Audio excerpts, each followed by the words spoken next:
আসসালামু আলাইকুম।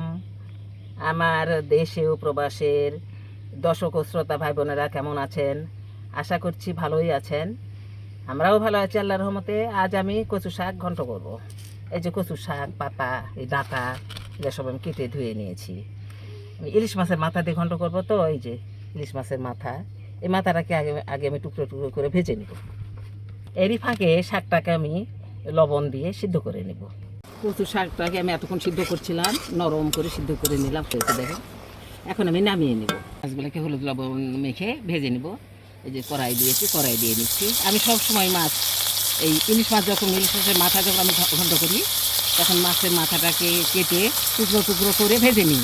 তাছাড়া সারা তরকারি একেবারে কাটা কাটা হয়ে যায়, সে শান্তি পাওয়া যায় না।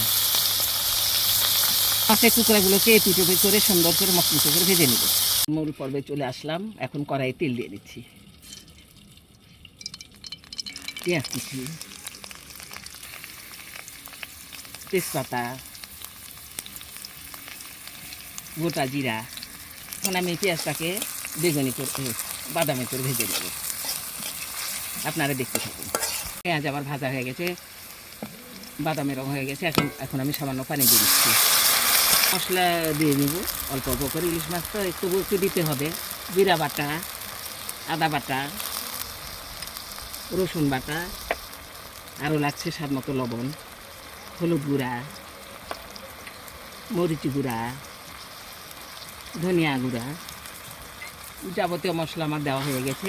এখন আমি মশলাটাকে কষিয়ে নেব সুন্দর করে।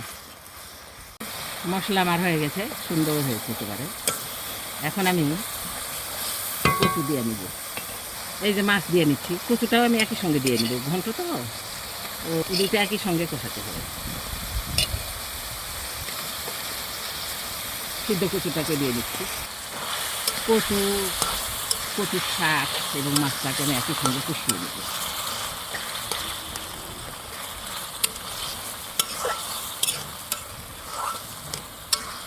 মাছ এবং কচুটাকে কিছুক্ষণ কষিয়ে নিলাম। এখন সামান্য একটু পানি দিয়ে নেব। পানি দিয়ে নিয়ে আমাকে আরও কিছুক্ষণ রান্না করতে হবে। কচু শাক ইলিশ মাছের মাথা দিয়ে ঘন্ট আমার হয়ে গেছে। এখন আমি নামিয়ে নেব।